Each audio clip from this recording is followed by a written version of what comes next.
மூணு ஜென்ரேஷன் பேசலாம் அவரை பற்றி. சார் சொல்கிறத செய்யுங்க, கரெக்டாக இருக்கும்னாரு. அவர் ஒரு கோபம் உள்ளவர் என்பது எல்லாருக்கும் தெரியும், எல்லாரும் சொல்கிறது தான். வடிவேலு அவர்கள் வரவில்லையே,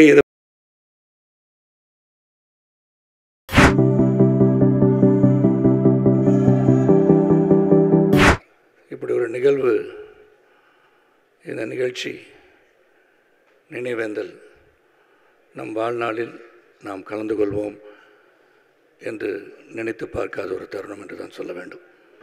அனைவருக்கும் இது ஒரு மாபெரும் இழப்பு. தமிழ் திரையுலகம் மட்டுமல்ல, தமிழ் சமுதாயத்தின் இழப்பு என்று தான் நான் சொல்வேன். 1990ஆம் ஆண்டு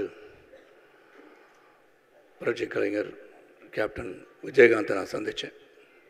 அது ஏற்கனவே சொல்லிட்டேன். இருந்தாலும் அவரை பற்றி இங்கே என்னுடைய முன்னோடிகள், அவருடன் பழகியவர்கள் இங்கே இருக்கிறார்கள். ராதா ரவி, சந்திரசேகர், தியாகு, பலர் இருக்காங்க. அவரை பற்றி நிறையா தெரியும். 1990ஆம் ஆண்டு ஒரு மிகப்பெரிய ஒரு சரிவை நான் சந்தித்திருந்த போது எங்கள் அன்பு அண்ணன் சோத்ராஜ் உட்கார்ந்துருக்காங்க. என்னை விஜயகாந்த் அவர்களிடம் அழைத்து சென்றார்கள். அவர் புலனரசனை படம் எடுத்துகிட்டு இருந்தாங்க. போனோன்னே செல்வமணி தான் அந்த படம் இயக்குனர். ராவுத்தர் இருந்தாங்க, கதை பேசிகிட்டு இருந்தாங்க, ஒரு வில்லனை தேடிட்டு இருந்தாங்க. வாழ்க்கையில் அனைவரும் கதாநாயகனாக இருக்க வேண்டும் என்று இருந்தாலும் வில்லனாக வந்து பிறகு கதாநாயகம் ஆகின்ற பல வாய்ப்புகள் இங்கே பலருக்கும் உண்டு. அந்த விதத்தில் அங்கே போனேன். செல்வமணி, ராவுத்தர் இவங்கெல்லாம் ஏதோ பேசிகிட்டு இருந்தாங்க. விஜயகாந்த் சாரை பார்த்தேன். டைரக்டர் பார்த்துருங்கன்னு சொன்னார். பேசிகிட்டு இருக்கும்போது அவங்களா பேசிகிட்டு இருக்கிறது காதுபடன்னு கேட்கும்போது, இவர் மீசை எடுத்தால் எப்படி இருப்பார் அப்படின்னு கேட்டாங்க. அவர் 2 நிமிஷம் வெளியே போய் ரோஹிணி லாட்ஜுக்கு போனேன். மீசை எடுத்துட்டு இப்படி தான் இருப்பேன்னு சொன்னேன். அந்த மீசை எடுத்த நாளில் சந்தித்தேன்.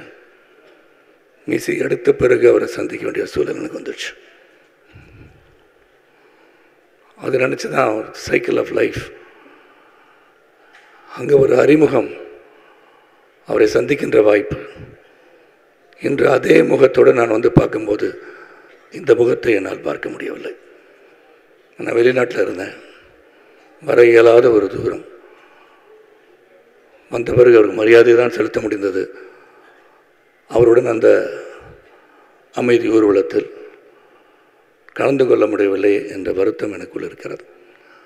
ஆனால் நடிகர் சங்கம் என்று இந்த நினைவேந்தல் மூலமாக இந்த மாமனிதர், நல்ல ஒரு உள்ளம் படைத்த, வள்ளல் குணம் படைத்த என் அன்பு சகோதரர் விஜயகாந்த் அவர்களுக்கு நினைவேந்தல் நிகழ்ச்சி நடத்தி கொண்டிருக்கிறார்கள். எல்லார் மனசுலையும் ஒரு புழுக்கம் இருக்கும். என்றால் என்னை பொறுத்த வரைக்கும் அப்படி இழந்துவிட்ட சூழ்நிலையிலும் நாம் இன்று சில விஷயத்தை நம்ம கொண்டாடணும். எதை கொண்டாடணும்னா அவருடைய குணம், பழகுகின்ற விதம், வள்ளல் குணம், அவரிடம் கற்றுக்கொள்ள வேண்டிய பாடங்கள் ஏராளம் என்று தான் சொல்ல வேண்டும். எனக்கு ஒரு இதை நாசர் அவர்கள் சொல்லும்போது 3 நிமிஷத்தில் பேசியிருக்கேன்னு சொன்னார். 3 நிமிஷத்தில் பேசுகிறது கிடையாது. 3 ஜென்ரேஷன் பேசலாம் அவரை பற்றி. ஏன்னா உள்ளத்தின் அடித்தளத்திலிருந்து ஒரு சில அவருடைய பழகிய நாட்களை நினைவு கூறுகின்றது தான் இந்த நினைவேந்தல். நான் புலனரசனை படத்தில் நடிச்சிட்டு இருக்கும்போது செல்வமணி இருக்காங்க. இறுதி காட்சி, கிளைமேக்ஸ் காட்சி எடுத்துகிட்டு இருந்தாங்க. அந்த காட்சியில் எனக்கு அடிபட்டுச்சு. அதுக்கு முன்னாடி நான் ஏற்கனவே சொன்னது, பத்திரிகை உலகத்தில் சொன்னது போல தான். என்ன சார் போட்டு நான் கேப்டன் போட்டு அடி நடிச்சிட்ருக்கேன், ஒரு வில்லன் ஒரு கதாநாயகனை இவ்வளோ தூரம் அடிக்கணுமா அப்படின்னு நான் கேட்கும்போது விஜயகாந்த் சார் என்னை கூப்பிட்டாங்க. சார் சொல்கிறத செய்யுங்க, கரெக்டாக இருக்கும்னாரு. நினச்சி பார்க்கும்போது நார்மலாக என்ன நடக்கும்னா, என்னங்க இவர் நம்மளை போட்டு அடி அடிக்கிறாரு அப்படின்னு கேட்பாங்க நார்மலாகவே. ஆனால் இவர் என்னென்னா, அவர் என்னை போட்டு அடிக்கும்போது தான் நான் அவரை திரும்பி அடிக்கும்போது சிறப்பாக அந்த காட்சி அமையும் என்று சொன்னவர் புரட்சி கலைஞர் விஜயகாந்த் அவர்கள். அந்த சீன் எடுக்கும்போது அடிபட்டுருச்சு. 3 நாள் ஓய்வு எடுக்க சொன்னாங்க. செல்வமணி இங்கே இருக்கார். ஆனால் அவர் பரவாயில்ல 3 நாள் ஆகட்டும் 4 நாள் ஆகலாம், ஒரு சரத் நடித்து கொடுக்கட்டும்னு சொன்னார். ஆனால் நான் உடனே போயிட்டு ஒரு கார்டிசான் இன்ஜெக்ஷன் போட்டு படப்பிடிப்பு வந்தது. அவருக்கு அதிர்ச்சி, ஏன் இந்த மாதிரிலாம் பண்ணுறீங்க, ஆனால் 3 நாள் வர வேண்டாம்னு சொன்னார். கடிந்து கொண்டார். அந்த படம் முடிஞ்சுது. அந்த படம் ஃபர்ஸ்ட் காப்பி பார்த்துட்டு என்னை கூப்பிட்டு சொன்னார், சரத் இந்த படத்தில் உங்களுக்கு தான் பெரிய பேர், அதுக்கப்புறம் தான் மற்றவங்க எல்லாரும் சொன்ன பெருந்தன்மை வேறு எந்த ஒரு கதாநாயகனுக்கும் இருக்க முடியாது. ஓப்பனாக சொல்லணும்னு அவசியம் கிடையாது, சொல்கிறார். அதே போல் இங்கே மன்சூர் அலிகான் இருக்காங்க. கேப்டன் பிரபாகர் முடிஞ்சோன்னு என்கிட்ட சொல்கிறாரு, இல்லை மன்சூர் அலிகான் தான் முதல் பேர் அப்படின்னு சொன்னார். ஸோ அந்த மாதிரி ஒரு குணம் படைத்த ஒரு மனிதன் தான் புரட்சி கலைஞர் அவர்கள். இந்த கேப்டன் பிரபாகர் நடிக்கும் போது, அதுக்கு முன்னாடி எனக்கு பாலச்சந்திரோட படத்தை நடிக்கும் போது கழுத்து அடிபட்டு 6 மாதம் பெட்டில் இருந்தேன். கேப்டன் பிரபாகர் நடித்து முடிச்சுட்டு போனேன். ஆனால் இன்னும் படப்பிடிப்பு பேலன்ஸ் இருந்துச்சு, நடிக்க முடியாத ஒரு சூழல். அப்போ செல்வமணிலாம் கூட என்ன பண்ணுறதுன்னு திகைத்து கொண்டிருந்த காலகட்டம். ஏன்னா கேப்டன் பிரபாகர் மிக பிரம்மாண்டமான ஒரு படம். எனக்காக காத்துட்ருக்க வேண்டிய அவசியம் இல்லாத போதும் சரத் குணமாகி திரும்பிய பிறகு காட்சி எடுக்கப்படும், அதன் பிறகுதான் படம் வெளியே வரும்னு சொன்னது இந்த மாமனிதர் தான். அந்த படத்துலலாம் கழுத்தடிப்பட்டு என்னால் நடக்கக்கூட முடியாது. செட்டில் இருந்து பார்த்து நடிக்கணும், சார் திருப்பி விழுந்தா திருப்பி அடிபட்டுரும் அப்படின்னு சொல்லி என் கூட இருந்து கேர் எடுத்தவர் விஜயகாந்த் அவர்கள். பல காலகட்டம் 2000லேருந்து அவர் கூட பயணிச்சிருக்கேன். அவர் தலைவராக, நான் பொதுச் செயலாளராக 2006 வரைக்கும் போனோம். அதுக்கப்புறம் நான் தலைவராக, அது வேறு விஷயங்கள். ஆனால் அவருடைய அட்மினிஸ்ட்ரேஷன் குவாலிட்டிஸ், அவர் ஒரு கோபம் உள்ளவர் என்பது எல்லாருக்கும் தெரியும். எல்லோரும் சொல்கிறது தான், கோபம் உள்ள இடத்துல தான் குணமும் இருக்கும். அப்படி குணம் படைத்தவர் தான் அவர். எதையுமே மறந்துடுவார், கோவப்படுவார். அதுக்கப்புறம் நெக்ஸ்ட்டு அடுத்த கேட்டம் என்ன, அடுத்த வேலை என்ன, இதை தான் பார்ப்பார் ஒழிய இவனை ஏதாச்சும் பண்ணணும், இந்த மாதிரி பேசிட்டான்னு நினச்சதும் கிடையாது. எனக்கு தெரிஞ்சு நினச்சிருக்க மாட்டார். நினைக்கின்ற குணம் அவரிடம் கிடையாது. அதனால தான் நான் சொன்னேன், வடிவேல் அவர்கள் வரவில்லையே, இதை பற்றி நீங்கள் என்ன நினைக்கிறீங்க கேட்கணும். நான் சொன்னேன், வடிவேல் வீட்டில் உட்கார்ந்து இவரை நினைத்து அழுதிருக்கலாம். ஹியூமன் பீயிங் தானே, வர முடியலேன்னு நினச்சிருப்பார். வந்தால் வேறு எதுவும் சொல்லுவாங்களா, திட்டுவாங்களா நினச்சிருக்கலாம். அதான் மறப்போம் மன்னிப்போம் என்ற குணம் படைத்த விஜயகாந்த் அவர்கள் இதெல்லாம் பெருசாக எடுத்திருக்க மாட்டார்.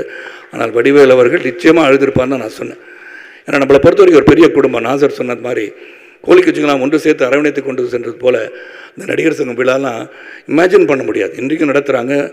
இங்கே நடிகர் சங்கம் சிறப்பாக செயல்படுகிறார்கள். அவ்வளோ அரவணைத்து கொண்டு போக முடிந்தாலும் அந்த காலகட்டத்தில் எல்லாரையும் ஒருங்கிணைப்பது என்பது மிகப்பெரிய கடினமான ஒரு சூழல். ஃபோன் போடணும், நேராக போய் பார்க்கணும், வர சொல்லணும், அவங்கவுங்க வேறு இடத்துல படப்பிடியில் இருப்பாங்க. ஆனால் ஒருங்கிணைத்த சக்தி என்று சொன்னால் அது புரட்சி கலைஞர் கேப்டன் விஜயகாந்த் அவர்கள் தான். அவர் ஆணையிட்டார், நாங்கள் செயல்பட்டோம். அந்த நாட்கள், அந்த 6 ஆண்டுகள் அவருடைய நிர்வாகத்திறனை நான் பணியார்ந்து பார்த்துருக்கேன். அவருடைய அன்பு, பாசம், பரிவு, என்றைக்குமே ஒரு மரியாதை, அந்த மரியாதை உள்ள குணம். கோபப்படுவார், அதே சமயத்தில் அரவணைச்சிக்குவார். அந்த விஜயகாந்த் அவர்கள் இன்று இல்லை, கேப்டன் அவர்கள் இல்லை, புரட்சி கலைஞர்கள் இல்லை. அவரை வாடி தவிக்கின்ற அனைவரும் நிச்சயமாக அவர் இந்த தமிழ் சமுதாயத்திலே காலமுள்ளவரை வாழ்ந்து கொண்டிருப்பார் என்பது உறுதி. ஏன்னா வள்ளல்களை நாடு மறப்பதில்லை, வள்ளல்களை தமிழ் சமுதாயம் மறப்பதில்லை, வள்ளல்களை நாம மறக்க மாட்டோம். ஆகவே புரட்சி கலைஞர் கேப்டன் விஜயகாந்தை மறக்காமல் அவர் விட்டு சென்ற பணிகளை, சமுதாய பணிகளை, சமூக பணிகளை, அவர் நினைத்த செயல்களை, அவருடைய குணம் படைத்து அவரை போல் நாம் வாழ வேண்டும் என்று எண்ணுகின்ற ஒரு இடத்தில் அவர் இருக்கிறார். நம்ம எல்லாம் அவர் பார்த்து கொண்டிருப்பான்னு சொல்லி அனைவரும் அவரின் புகழ் பாடுவோம். என்றும் அவர் மனதிலே தாங்கியிருந்தால் நிச்சயமாக நாம், நம் குடும்பம், நம் சமுதாயம், நம் சமூகம் சிறப்பாக இருக்கும்னு சொல்லி இந்த நினைவேந்தல், இதுக்கு மேலே என்ன பேசுறதுன்னு தெரியல. ஏன்னா பேசுறதுனால முடியாது. அந்த அளவுக்கு எனக்கு உறுதுணையாக இருந்து பல காலகட்டத்தில் உதவிய விஜயகாந்தன் அவர்களை என்றும் மறக்க மாட்டேன் என்று மனதில் தாங்கி செயல்படும் என்று கூறி, அவர் ஆன்மா என்றும் நம்மளை ஆசீர்வதிக்கட்டும், இந்த நடிகர் சங்கத்தை ஆசீர்வதிக்கட்டும், தமிழகத்தை ஆசீர்வதிக்கட்டும், தமிழ் சமூகத்தை ஆசீர்வதிக்கட்டும் கேட்டுக்கொண்டு விடைபெறுகின்றேன். நன்றி, வணக்கம்.